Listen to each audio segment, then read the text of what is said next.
weeks after the Senate considered a motion for the provision of stiffer penalty for persons found guilty of rape, the legislative chamber is looking at the socio-psychological aspect of this crime, as it is now canvassing punitive sanction for any person who stigmatized victims of rape or insurgency. The bill, sponsored by Senator Sani Musa, also provides that victims who would have been out of work be reabsorbed and their entitlements paid by their employers. With your kind indulgence, may I lead the debate on the general principles of this bill. I stand before you today to lead the debate on Bill for Rape and Insurgency Victims Stigmatization Prohibition Bill 2019. This bill was first read in this hallowed chamber on the 10th of December 2019. I am delighted to have the opportunity to lead the debate on the bill for an act to prohibit the stigmatization of victims of rape and insurgency in order to encourage victims of rape to testify in court and victims of insurgency to be integrated into the community of his or her choice, and reintegration of victims and children of victims of rape and insurgency, and to provide for the prosecution and punishment of any person or group of persons who stigmatize such victims with the view to uphold and protect their fundamental right to dignity and freedom of association as provided by the Constitution of the Federal Republic of Nigeria and for other related matters. Mr. President, you are all aware of the scourge of the instabilities in most of our communities in Nigeria, ranging from insurgency, banditry, and violence against women, children, and even men. Presently, rape is now a common phenomenon and occurs worldwide. In fact, available data suggests that in some countries, 1 in 5 women report sexual violence or being raped by an intimate partner, and up to a third of girls report forced sexual initiations. This also cut across diverse age range of victims, ranging from young toddlers, children, to even old victims aged up to 70 years old, with over 70% of the victims under 18.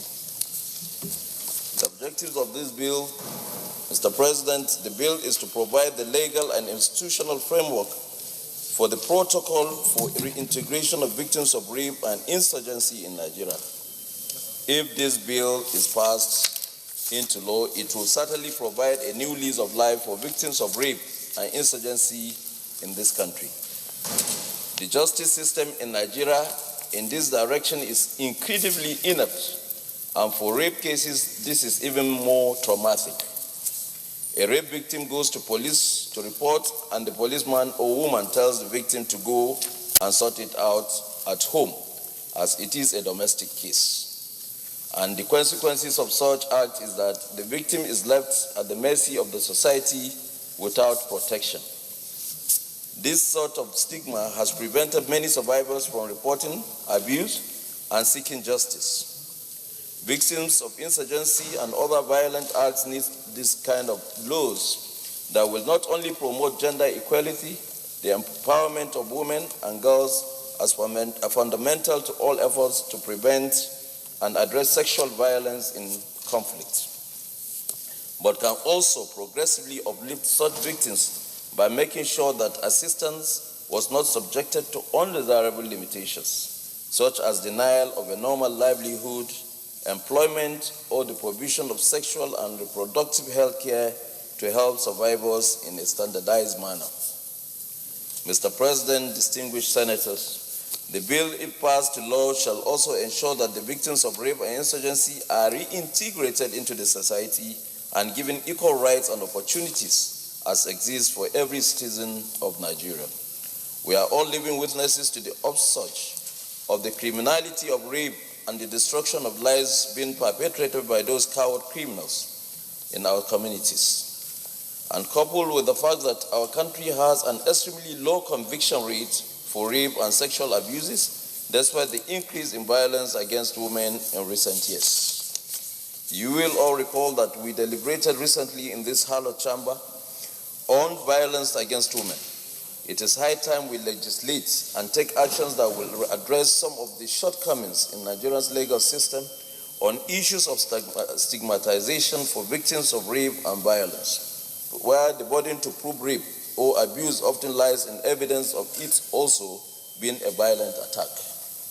And these are not the only challenges facing survivors. Nigeria, home to an estimated 205 million people, has no legislation that will protect or facilitate care and support of survivors.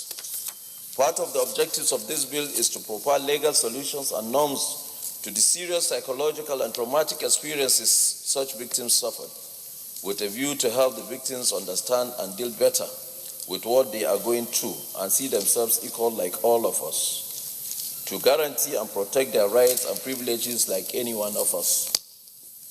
Let me use this opportunity to condemn the brutal gang rape and murder of the many, especially the most recent victims. And just as the nation is still coming to terms with this gross violation, another dastardly act was committed in Jigawa State where 11 abled men were arrested for raping a 12-year-old girl at Limawa in Dutse, the state's capital, leaving this little girl with callous lifetime trauma.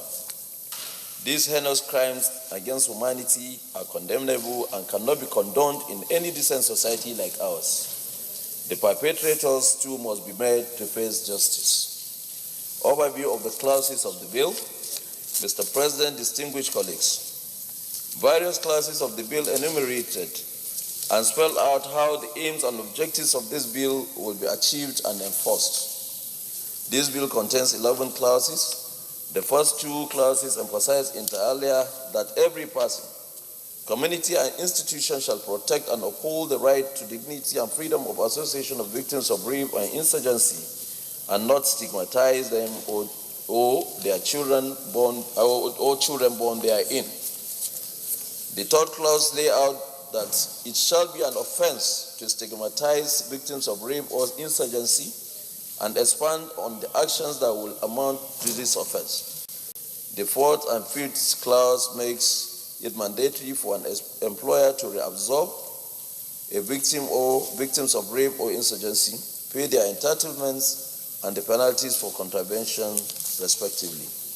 The sixth and seventh clause lay out the rights of an aggrieved party to seek redress in the court of competent jurisdiction and indicates the state high courts as the courts of competent jurisdiction, respectively. The eighth clause empowers the Attorney General and Minister of Justice and the Commissioners of Justice to ensure compliance and enforce the provisions of this bill. The ninth and 10th clause empowers the Minister of Justice to make regulations generally for the purpose of giving effect to the provisions of this bill and for the interpretation, respectively, just as Clause 11 is the citation. The provisions as contained in this bill shall apply throughout the Federal Republic of Nigeria. Conclusion. Mr. President, distinguished colleagues, we are all aware of the stigmatization faced by victims of rape and insurgency and how it is difficult for them to enforce their rights or seek justice. If this bill is allowed to pass, justice shall be served to the victims of rape and insurgency and by extension, the generality of our citizenry, because the bill will address the injustice that victims of rape and insurgency suffer. Mr. President, distinguished colleagues, in view of the foregoing, I urge you all to support the speedy passage of this bill. In compliance with Order 77, subsection 3 of the Senate Standing Order number 2015, as amended, this bill, if passed to law, shall not require any funding because the Attorney General and Minister of Justice and the Commissioners of Justice in various states are empowered to administer and enforce this law. Thank you for your kind attention. One of the topmost issues that is gaining currency in Nigeria today is the protest, the unending protest against rape and brutality against our women. Once you're in touch with the TV, that is one of the issues that hits you very hard. I granted a couple of interviews after that motion, and one of the things that you would be faced with by journalists is, when is all this going to become a law? How are you people responding practically to these menace? And I said to them, very soon you will hear from us. So I want to commend distinguished Senator Sani Musa for bringing this bill here for second reading. It is a beautiful thing because the nation will see clearly that for us it is actions, not words. They would see clearly that we have a way of moving very quickly from theory to practice. This is a welcome development, and I'm very delighted to be a part of it. Mr. President, a couple of issues have been raised, and I would just like to speak to a few. The first is that we must all seek for ways and means of ensuring that prosecution for rape and brutality against women is accelerated in our judicial process. When you take somebody accused of rape to face the law and complexities are thrown into the process in such a way that gives advantage to the person who commits rape, it's usually very discouraging for the victims. Let processes be accelerated. Let due attention be given to this very heinous practice, and let justice be served in the way it should be served. One of the things, for instance, in my interaction with lawyers that has been thrown at me is that, look, rape, like murder, should attract no bail. These are some of the issues that I think we should look at when we are examining this bill at the committee level. The second one is the central issue that has been raised in the bill, the issue of stigmatization. I have made the point, and I want to still make it, that we must look for a way of ensuring that these young girls or women do not feel stigmatized at all. The stigma is on the side of the rapist, the beast masquerading as man. That is the person who should be stigmatized, not the victim of the rape. And so parents and these girls should be socialized and educated in such a way and manner that they know this. Because if they summon the audacity and the courage to come to the open all the time and say, look, this man raped me, that man raped me, no matter how close the relationship is, if the person is not conscious of the fact that if it comes to the open, he is stigmatized. Nobody should allow any such person become a serial rapist. Because when you don't report these people, when you don't expose them, they also gather the courage to continue to move from one victim to the other. So this bill, like I said, is so critical, is so important, and I support it with every ounce of the energy that I have.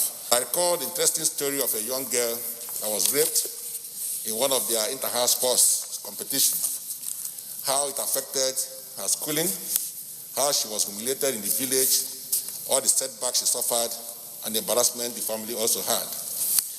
Now, just this morning, one of my constituents from Lagos sent me an email, wanted to find out what we are doing about the growing incident of rape cases. I responded to the email and said that the penal code and the criminal code have sufficient provisions on the offense of rape. But I think the problem really is in terms of the prevention, the investigation, the prosecution, and then the punishment. So I believe that those are outside the purview of the parliament. But however, we have oversight functions to ensure that these things are done. But I'm happy that we are seeing a different dimension of our intervention in the issue of rape in Nigeria. And I want to thank my colleague for bringing this up.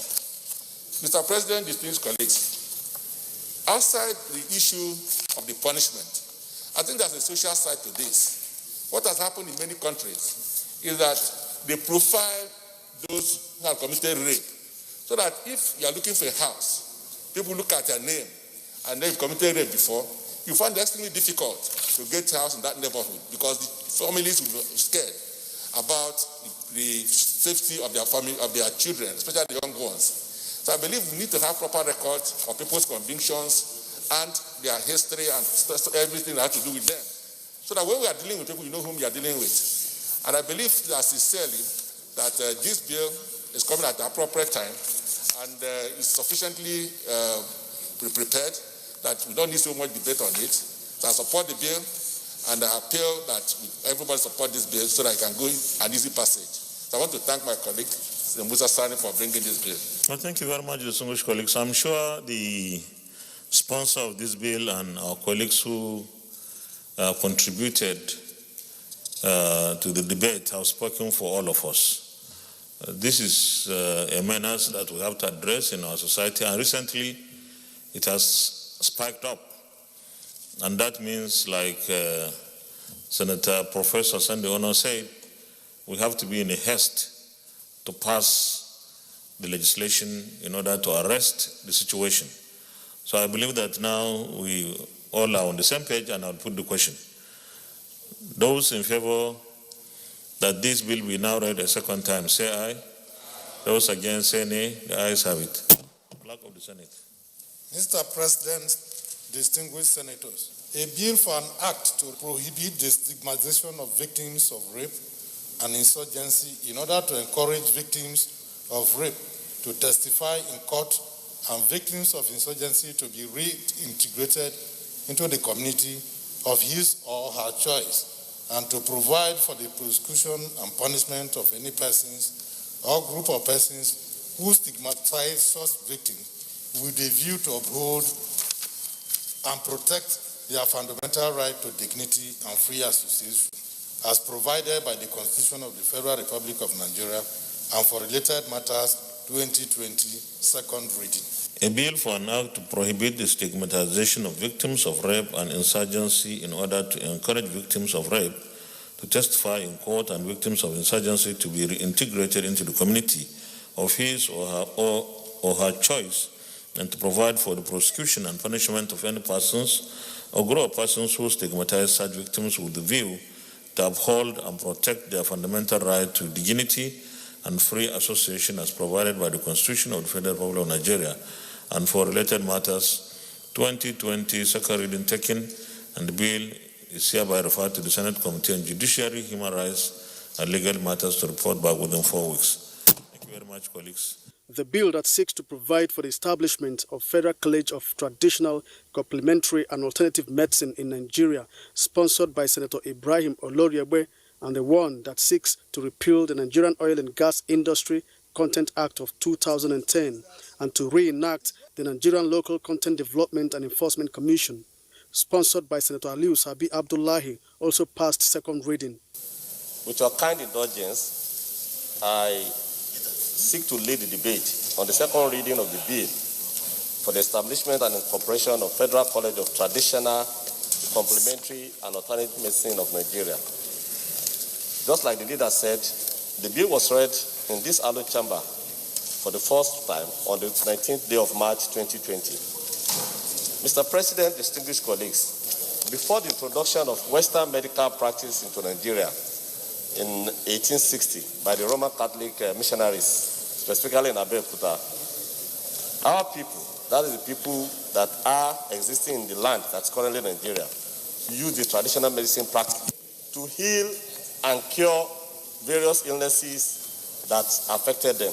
They were able to achieve some successes in addressing the medical challenges that they face. However, with the introduction of Western medical practices, the traditional medical practices has been relegated and not given necessary attention to harness its advantages and improve in its practices. Background and previous effort. Traditional complementary and alternative medicine is widely practiced all over the world, particularly in Asian countries such as India and China, and in some Western European countries such as Germany and US, to complement the efforts of conventional or orthodox type of medicine. In Nigeria, the formalization of the system began at about 1977 with the realization by the government of the indispensable role traditional and alternative medicine could play in the country's healthcare delivery system. Towards that end, the government sponsored 4 experts to India and China at different times to study alternative medicine as practiced in those countries. As a result of that effort, the Nigerian government promulgated Decree 38 in 1988, establishing alternative medicine and recognizing the practitioner as members of Medical Representation Board of Nigeria then. In 1992, another decree was promulgated under the Medical and Dental Council of Nigeria, providing the legal basis for the practice of all forms of traditional, complementary, and alternative medicine in Nigeria. However, no institution or organization recognized by government indulged in these practices until 2007, when a school and a clinic were established for training and practice of traditional, complementary, and alternative medicine. The various components of the traditional, complementary medicine introduced then include, in addition to traditional medicine, acupuncture, homeopathy, naturopathy, and osteopathy. There are Nigerians that have traveled to countries such as China, USA, India, Sri Lanka, etc., to study one field of traditional, complementary, or alternative medicine or another, and they are practicing in the country with or without license. The first attempt to legalize the establishment of a college for the traditional, complementary medicine was in 2008, when on the 16th day of October 2008, the bill was read for the first time in the Alum chamber of this Senate, but did not go beyond the first reading. However, in 2013, the bill was again presented and escaped through the second reading, but did not achieve passage nor subsequent legislative intervention. The objective of this current bill is very much similar to what the previous attempt.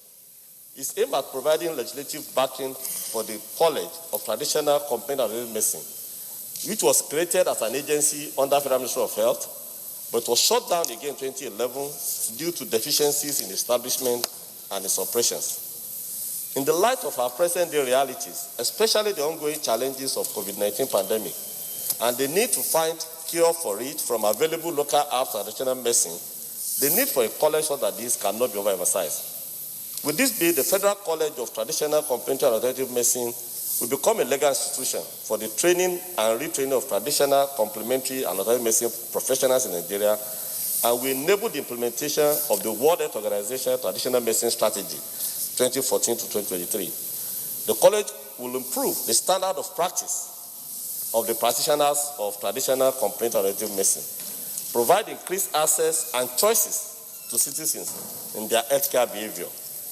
It will improve the coordination of evidence-based medicine in the field of Nigerian indigenous medicine, because currently that's part of the challenge we have with COVID-19, because the evidence base of some of the claims by the various practitioners cannot be achieved. It also updates the extent of usage of traditional medicine in Nigeria and facilitate the implementation of national policy on integrative medicine. It will strengthen cooperation between the traditional and complementary and alternative medicine providers and other orthodox healthcare providers. The domestication of the training, instead of spending huge resources to train people outside, just as I mentioned earlier, will prevent unnecessary wastage of hard-earned foreign currency, which could be put to other essential services. The college, if well established, will also serve as training hub for West African sub-region. Mr. President, in view of the foregoing, my highly respected and listening colleagues, I urge you to support the second reading of this bill and indeed the subsequent passage of the bill into law for the benefit of our teeming constituents who believe in and use traditional and alternative medicine to address their health challenges. In compliance with Order 77 sub 3 of the standing rule of this Senate, a compendium of financial application of the bill is attached. Chamber at the 8th Assembly, and they sent them back to us for us to do 1 or 2 amendments before we are just selling the second bill to do the necessary legislative work. Thank you very much, Mr. I stand to second this motion, this bill presented by Buhari, Senator Buhari. This bill is very important. I remember we discussed this bill in the 8th Senate. The bill was passed. It passed third reading, and it was taken to the President. The President looked at it and then also did not assent it, but sent it back to the Senate. And then it was, I think there were some items he wanted to be included. And this was also done in that. It was sent to him, but of course, unfortunately, it was not assented to. So I think we have deliberated on this because I think this is the bill that we spent a lot of time in that Senate to discuss. We were going back and forth until we were able to finish it. So I think really we don't have to spend much time to debate on this bill because this bill has been passed and so many other things have been done on the bill. So I sincerely hope that we will just go ahead and then pass this bill for the second reading so that we can be able to speed up the process. Thank you very much. I think Senator Gobur has raised the issue I really wanted to raise. It's a straightforward motion. I remember that time Senator Ashafa was the chairman, and this was done after the last, it was done for third reading. It was compiled and sent to the president, and the president brought in his observations, which were taken care of. So, Mr. President, I agree with what Senator Gobir said, that we should just go ahead and speed the track because it has already been discussed in the Senate. Thank you, sir. Those in favor that this bill be now read a second time, say aye. Those against, say nay. The ayes have it. Clerk of the Senate. Mr. President, distinguished senators, the bill for an act to repeal the Nigerian Railway Corporation Act, Cap N129, Laws of the Federation of Nigeria, 2011, and to enact the Nigerian Railway Corporation Act, 2020, for the efficient and effective railway system in Nigeria and for other related matters, 2020, second reading. The Nigerian Railway Corporation Act, Cap N129, Laws of the Federation of Nigeria, 2011, and to enact the Nigerian Railway Corporation Act, 2020, for the efficient and effective railway system in Nigeria and for other related matters, 2020, second reading taken, and the bill is referred to the Committee on Land Transport to report back within 4 weeks.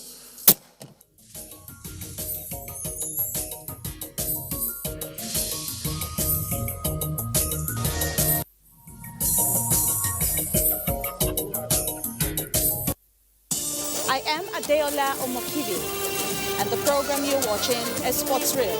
Keep it with us. Fans, they don't understand the rules or the laws of the game. Hello and welcome to that program of yours on the NTA Sports Channel, Knowing Golf. Well, thanks for joining us on another edition of Sports Guest on the NTA. My name is Kenem Emma Abodike. Welcome indeed to Saturday Sports Arena on the NTA Sports 24. It would not be if we continue to just have these vague means of saying these are the yardsticks I want to use. League Service, a program designed to bring you up to speed with happenings in Nigerian football leagues.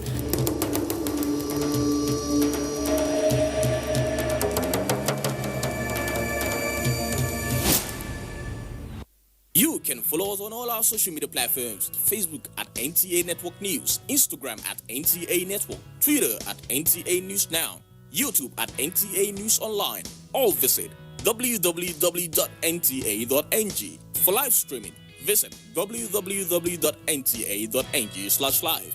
Now, you can stay updated on the go, be it on your TV, iPhone, laptop, or iPad, or download the NTA mobile application from your Play Store or App Store. NTA, you can beat the rich.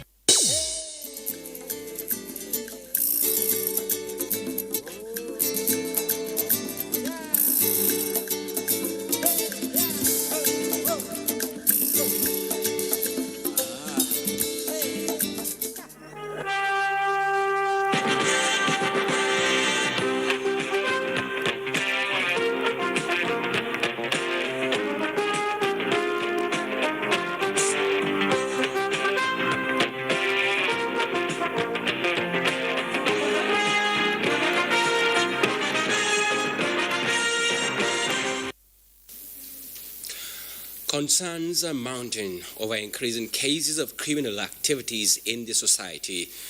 Most of these crimes are being committed under the influence of psychoactive substances.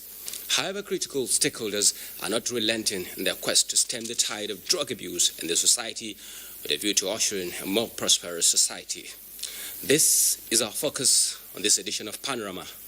Good afternoon. My name is Abdullah Mohammed. We'll return with the news after this short break.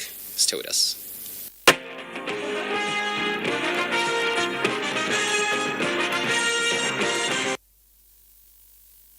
The 13th meeting of Nigeria's highest policy decision-making body, the Federal Executive Council, is underway.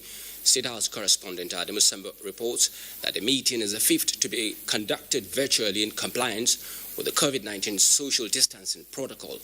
President Muhammadu Buhari is presiding over the meeting from the Executive Council chambers.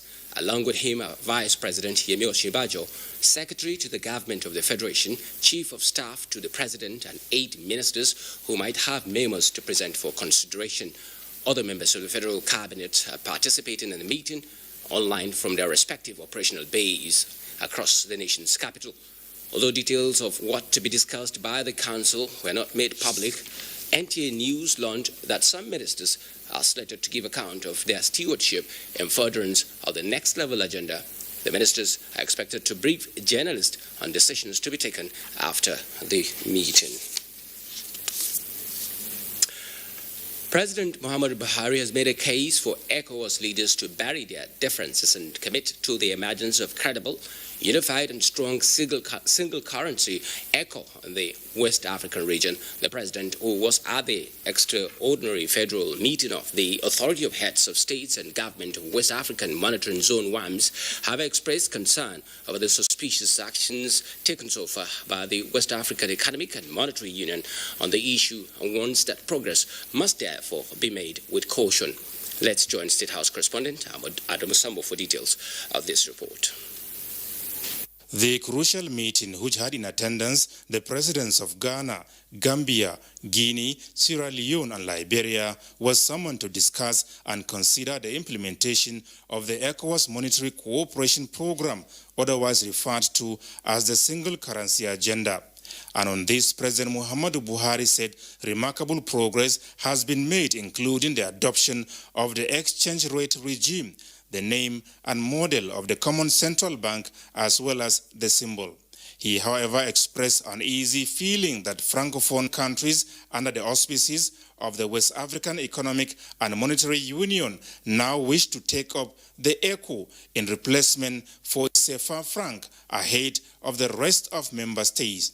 He noted that already French ministers have approved a bill to reform the CFA franc, and most, if not all, the French-speaking countries of the ECOWAS have passed legislations to that effect in their parliaments. It is a matter of concern that a people with whom we wish to go into a union are taking these major steps without trusting us for discussion. We cannot ridicule ourselves by entering a union to disintegrate potentially no sooner than we enter into it. We need to be clear and unequivocal about our position regarding this process. We must also communicate same to the outside world effectively. While restating the commitment of Nigeria and indeed Nigerians to the ECOWAS single currency, the president, however, made a case for the recommendations made by the Convergence Council to be critically considered so as to take a common position. He said the English-speaking West African Monetary Zone must be safeguarded from the pitfalls of a questionable union. President Buhari insists that steps must also be taken towards the evolution of a monetary union with the right fundamentals that will guarantee credibility, sustainability, as well as the overall regional prosperity and sovereignty. We have all staked so much in this project to leave things to mere expediencies and convenience. We must proceed with caution and comply with agreed process of reaching our collective goal while treating each other with uttermost respect. Without these, our ambitions for a strategic monetary union as an ECOWAS bloc would be very well in serious jeopardy. The extraordinary summit was summoned at short notice despite the preoccupation of all countries with the overwhelming impact of COVID-19 on health and economies. From the State House, Adamu Sambu, NTA News. Thank you, Adamu Sambo, there from the State House, Abuja. And some politics now. All the parties in the Edo PDP governorship primary election have agreed to go for out-of-court settlement. Lead counsel to the plaintiff, Ferdinand Obi, at the resumed hearing on the matter, the Federal High Court, Port Harcourt, told the court that they have served all parties to the suit as ordered by the court about the originating summons and also published the order in 2 national newspapers. He however told the court that the parties have opted for out-of-court settlement. In similar vein, all counsels to the defendants told the court that they have no objection to the application for out-of-court settlement. Justice Emmanuel Obile granted the application and stood down the matter for 12:30 p.m. to allow them reach an accord. Still talking politics, the APC Edo primary submit the All Progressive Congress Edo Governorship Primary Election Committee has submitted its reports to the National Working Committee of the party.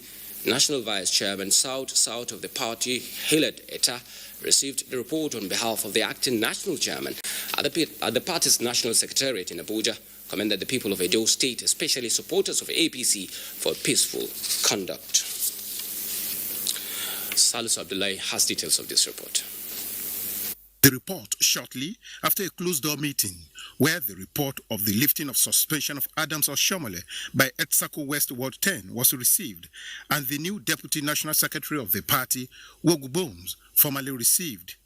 Senator Surajuddin Ajibola Bashiru, Secretary of the APC Edo Governorship Primary Election, submitted the committee's report and acknowledged the commitment demonstrated by APC members in Edo through diligent obedience to the rules during the primary election. I also witnessed going to defeat the commitment of our party member to the success of our party.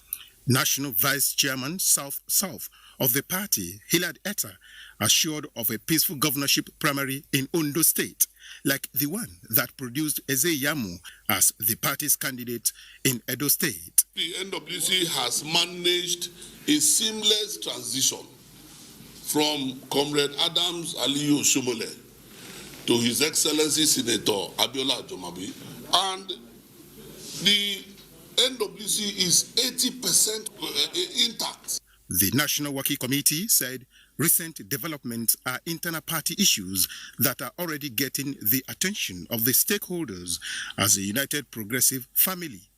In Abuja, Salihu Abdullahi, NTA News. And from politics to the fight against criminals, now a gang of 4 who specializes in generating and transmitting of fake bank alerts is among 20 suspects paraded by the Nigerian Police Force. Francis Pam reports. Spokesman of the police force, Frank Mba, busy in the office carrying out his legitimate duties.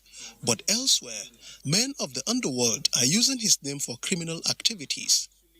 Frank Mba Foundation is a creation of the criminals to defraud unsuspecting members on Facebook, soliciting for assistance for the purchase of palliatives during the COVID-19 lockdown with the perfected bank accounts. Luckily for us, our online intelligence monitoring team uncovered that plot before they could wreak much havoc. A 54-year-old man still in search of love allegedly lured a young Filipino woman from Manila to Abuja, courtesy of the social media, and led her to his village, where she was kept in an inhuman form for 6 months. For this gang of 4, the use of fake bank accounts to pay for goods and services is their hobby. They monitor your transactions, more like eavesdropping into your transactions. And when it is time for payments to be made, they have the capacity to divert those payments to their preferred accounts. Laptops, mobile phones, SIM cards of different networks, ATM cards, fake US dollars, international passports, and other incriminating items were recovered from the suspects.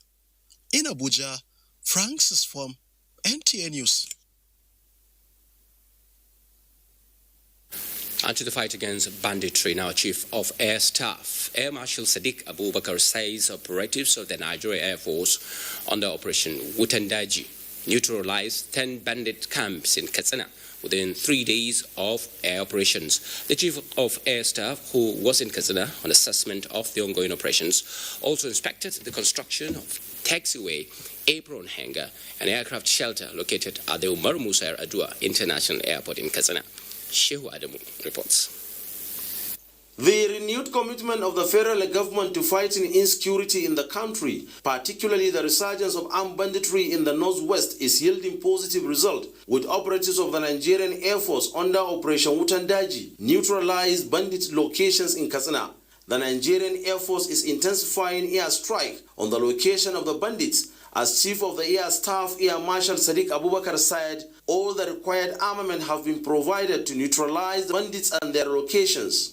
I'm very satisfied with what we have done so far. We have flown over close to 100 hours in the last 3 days, and so many locations have been identified. 10 camps have been cleared in the last 3 days, and we're going to continue to make sure that we make it extremely difficult for these bandits to come and threaten our communities. While expressing gratitude to the support and cooperation of the governments and people of Katsina, Sokoto, Zamfara, Niger, and Kaduna states, the Chief of the Air Staff appealed for patience, saying Nigerian Air Force in synergy with other security operatives are doing everything possible to end banditry in the country. The Chief of the Air Staff, Air Marshal Sadiq Abubakar, who briefed operatives of the Operation Wutandaji, said the ongoing construction of taxiway, apron, hangar, and aircraft shelter is aimed at protecting the aircraft, armament, and personnel from the harsh weather. Before the arrival of the Chief of the Air Staff to Katsina, 5 aircrafts, including Alpha Jet, Mi-171E helicopter with backdoor gunner,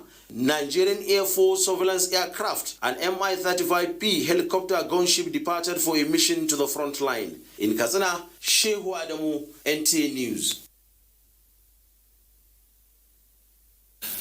Many thanks, Shehu, and your report signals a break for us here in the Kaduna studios. Don't go away, you're still watching Panorama.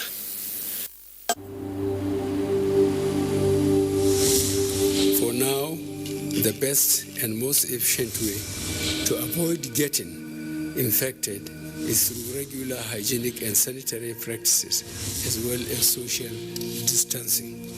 As individuals, we remain the greatest weapon to fight this pandemic. By washing our hands regularly with clean water and soap, disinfecting frequently used surfaces and areas, coughing into a tissue or elbow, and strictly adhering to infection prevention control measures in health facilities, we can contain this virus. As a result of the COVID-19 pandemic, this is our collective loss, and we share your grief.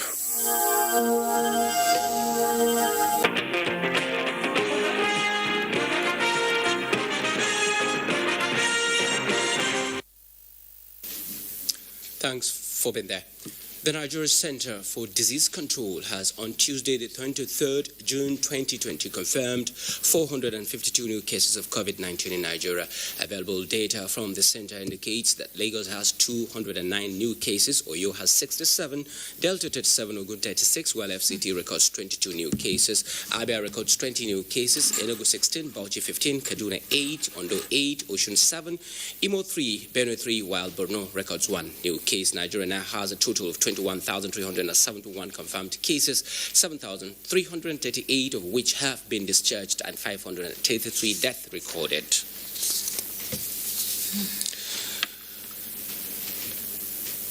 To Jigawa State now, the Jigawa State government has announced the closure of its largest isolation center in the state following the recovery and subsequent discharge of all COVID-19 patients in the state. Governor Muhammadu Badaru Abubakar, who made the announcement while briefing journalists on the successes recorded against coronavirus pandemic in the state.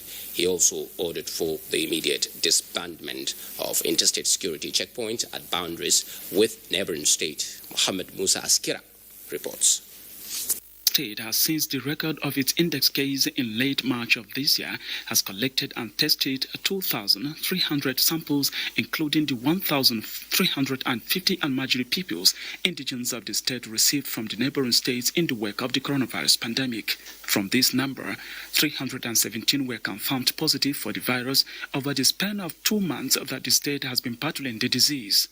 Till date, 309 of the COVID-19 patients have been cured and discharged, with 7 deaths recorded, leaving only 1 active case as at the time of filing this report. Governor Muhammadu Badaru Abubakar, who attributed these successes to strict border, boundaries and community surveillance supported by the security agencies, traditional institutions and the citizens in the state, as well as vigorous contact tracing by the state task force on the viral disease, therefore announced the closure of the largest isolation center located at the Fanisau NYNC orientation camp in Dutse, in addition to disbandment of security checks at the state entry and exit points. Of these followed 5 consecutive days with no record of new cases of the novel disease from the state. As COVID-19 infection continue to recede, our upcoming strategy is to integrate COVID-19 response into routine activities of the Ministry of Health and appoint desk officers that will coordinate the activities in the state. Part of the integration strategy is to build capacity of laboratory scientists in each general hospital and indeed each local government to be able to collect samples of suspected cases and send same to our molecular laboratory in Dutse for analysis. The governor has expressed his gratitude to President Muhammadu Buhari for the donation of 1 billion naira and 150 trucks of assorted grains to flatten the curve of the pandemic in the state. From Dutse, Muhammad Musa Askira, NTA News. And in Jigawa's neighbor Kano, tempers are risen among parents and civil society over the increasing cases of rape, especially among minors, demanding for stringent punishment for perpetrators to serve as deterrent. Yohannes Hassan Barrow reports that unless government come up with a workable and implementable legal framework which is peculiar to Kano State, this ugly trend may persist. Despite widespread concerns over the rising cases of rape in the country, the act seems to continue unabated, and sadly, about 52% of assailants are known to the victims. In Kano alone, from January to date, 42 rape cases have been recorded, while many others went unreported, with minors accounting for the highest percentage. A typical example of this ugly trend is a painful case of a 5-year-old Khadijat who was reportedly raped by her teacher. Khadijat's mother narrated her audio. When they came back from school, she went to ease herself and was complaining of pain. All I want is for justice to prevail. Security operatives in Kano, who are not leaving anything to chance in curtailing the ugly incident, recently arrested a man who was alleged to have raped more than 40 women, including young girls, at Kwanat Angora. The police, however, declined comments on the matter, saying the case is currently in court. The whole 42 cases have been charged to court, and 25 of such cases, conviction were again on them. One disturbing aspect in the whole situation is that 84.4% of such victims age from 6 to 17 years. All the court of law is about the evidence. Like the victim herself, not washing her private part is another evidence.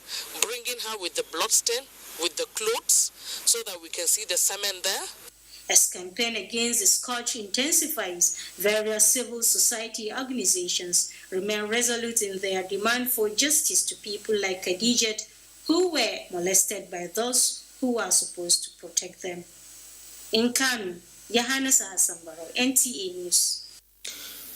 In our studios here in Kaduna, I have Professor Hawa Evelyn Yusuf, the Professor of Criminology and Gender Studies of the Department of Sociology, Kaduna State University, who is going to help us take a look at the issue related to drug and crime in our society today. Thanks for joining us this afternoon in our studios. Professor, just give us your take about the issues, calamities that relates to rape that is assuming a kind of a new dimension. What is happening? Well, that's the $1 million question, because you begin to wonder what the problem really is and why these cases are all of a sudden turning into a pandemic. Usually, for us, we think it's the increase in reportage that is bringing it into limelight. As to the cause of this pandemic, I think it has to do with the fact that now we have our eyes on it. Everybody is looking out for it, and so we report the cases more. What about the issue of drug abuse? Yeah, there are some that we have worked on that you find that the person, the perpetrator, is into psychoactive substance use. Some of them actually will always take drugs to be able to do it, but some of them do it in their normal senses, and you begin to wonder, especially when the victim, we are not saying rape is palatable at all, no matter who the victim is, but when the victim is a minor, you begin to ask yourself, what is this? Horrible. A quick one. What's your finding regarding the correlation between drugs and crime? A very high correlation between drugs and crime. In most cases, people who do drugs do crime. But in a few cases, you find people who do drugs but do not do crime. And at the same time, you find people who do crime but do not do drugs. So, but there is a very strong, about 67 or 68% of persons who do crime do drugs. What is happening to, our fight against drug abuse, drug trafficking, and the fact that it is sort of on the increase? What's the missing link? Well, the missing link is that people are still not talking to their children about drug use, drug abuse, crime, and even sexual violence. Okay. You find people some of us come outside and talk about crimes on the TV, talk about don't engage in substance use and all that, but we don't do it at home. So the missing link is that instead of every one of us to be in charge and hammering on the fact that this is not good, this is negative, we tend to shift the responsibility to government. And I keep asking, who is the government? You and I. A quick one. As the nation marks this year's drug-free day, what do you think we should look forward to? There should be an increase in campaign against the use of psychoactive substances, not just on TV and the radio. I keep insisting that we need to go to the grassroots. We need to go back to the family. We need to talk to ourselves and to our children. I'm afraid I have to leave. We have to leave the matter there. Thank you very much for coming to our program. Thank you for having me. And we will look at the stories making the rounds in sport.